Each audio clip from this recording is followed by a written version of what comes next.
31 अगस्त को प्रधानमंत्री नरेंद्र मोदी को बांग्लादेश के ढाका में जान से मारने की साजिश की जा रही थी। इस बात का खुद जिक्र प्रधानमंत्री नरेंद्र मोदी ने भारत लौटकर भी किया था, लेकिन शायद किसी ने ध्यान नहीं दिया। उस वक्त 30-31 अगस्त को चाइना में एससीओ की मीटिंग चल रही थी और जैसे ही प्रधानमंत्री नरेंद्र मोदी मीटिंग को अटेंड करके बाहर निकलते हैं तो रशिया के प्रेसिडेंट पुतिन उनका बाहर इंतजार कर रहे थे। उस टाइम पर ये डॉट्स कनेक्ट नहीं किए गए थे कि पुतिन बाहर प्रधानमंत्री नरेंद्र मोदी का इंतजार क्यों कर रहे थे। वो दोनों एक ही गाड़ी में बैठते हैं और कम से कम 30 से 40 मिनट तक उन दोनों के बीच में बातचीत होती है और बताया ये गया है कि उस टाइम पर पुतिन ने मोदी जी को इस बात की जानकारी दी थी कि ढाका में उनको मारने की साजिश की जा रही है।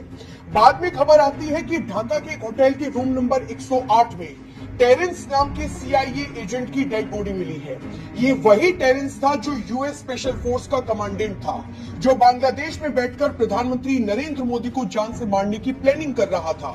उसकी इस मौत को नेचुरल डेथ बताया गया, लेकिन बाद में पता चलता है कि ये कोई नेचुरल डेथ नहीं थी, बल्कि जहर दिया गया था। और 2 सितंबर को जब प्रधानमंत्री नरेंद्र मोदी भारत आए तो एक सभा को संबोधित करते हुए उन्होंने कहा कि गया था इसलिए तालियां बजा रहे हो या फिर वापस आया हूं इसलिए तालियां बजा रही हूं। कल रात ही मैं जापान और चीन की यात्रा करके वापस लौटा हूं।